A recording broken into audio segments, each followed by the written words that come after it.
రాష్ట్ర ప్రభుత్వాలు అవలంబిస్తున్న కార్మిక, కర్షక, ఉద్యోగ, రైతు వ్యతిరేక విధానాలు నిరసిస్తూ మంగళవారం వామపక్ష పార్టీలు, ప్రజా సంఘాలు నగరంలో భారీ ర్యాలీని నిర్వహించారు. ర్యాలీ అనంతరం మార్కెట్ సెంటర్ వద్ద ఏర్పాటు చేసిన బహిరంగ సభలో పార్టీల నాయకులతో పాటు పలు ప్రజా సంఘాల ప్రతినిధులు కూడా హాజరై ప్రభుత్వాలు అనుసరిస్తున్న విధానాలపై నిప్పులు చెరిపారు. ప్రభుత్వాలు ఇలాంటి ధోరణిలోనే కొనసాగితే భవిష్యత్తులో వామపక్ష పార్టీలు, ప్రజా సంఘాలతో యుద్ధమే చేయవలసి వస్తోందని సభలో పాల్గొన్న నేతలు మీడియా ముందు హెచ్చరించారు. వెలుగూరి రాధాకృష్ణమూర్తి, ఏఐటీసీ రాష్ట్ర గౌరవ అధ్యక్షుడు. ఈరోజు దేశవ్యాప్తంగా కార్మిక సంఘాలు, రైతు సంఘాలు కలిసి దాదాపు 500కు పైగా జిల్లా కేంద్రాల్లో కేంద్ర ప్రభుత్వానికి హెచ్చరిక ర్యాలీలు, బహిరంగ సభలు నిర్వహిస్తూ ఉన్నాం. ప్రధానంగా కార్మికులకు సంబంధించినంత వరకు 29 కార్మిక చట్టాలను రద్దు చేసి 4 కార్మిక కోడ్లను తీసుకొచ్చారు. ఈ 4 కార్మిక కోడ్లను కానీ అమలు జరిగేట్టయితే కార్మిక వర్గం యొక్క గొంతు నొక్కినటువంటి పరిస్థితి, కార్మికుల్ని కట్టుబానిసలుగా మార్చేటువంటి పరిస్థితి ఏర్పడుతుంది.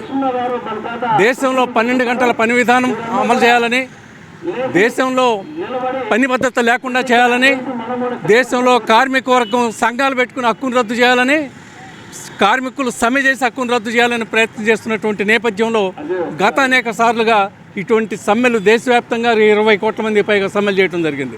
ఈరోజు రైతాంగంతో కలిసి రైతులకు సంబంధించినటువంటి సమస్యలు ఉన్నాయి. కనీస గిట్టుబాటు ధర, కనీస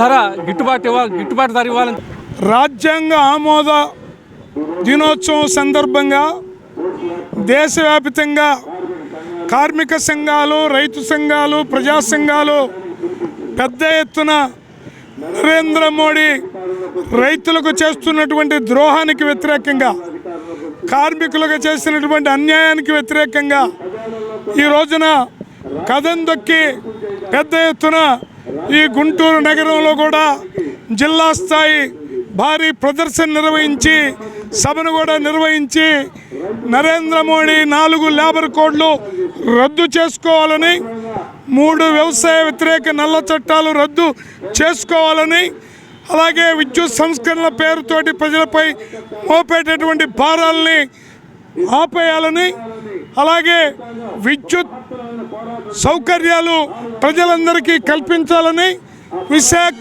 ఉక్కు అందులో హక్కని జరిగినటువంటి ఉద్యమం ఫలితంగా వచ్చినటువంటి విశాఖ ఉక్కు అందులో హక్కని వచ్చినటువంటి విశాఖ ఉక్కుని ప్రైవేటీకరించరాదని ఈ రోజున జరిగినటువంటి ర్యాలీ సందర్భంగా మోడీ ప్రభుత్వం పైన కార్మికులు, రైతులు, ప్రజా సంఘాలు తమ యొక్క గర్జన వినిపించడం అనేది జరిగింది.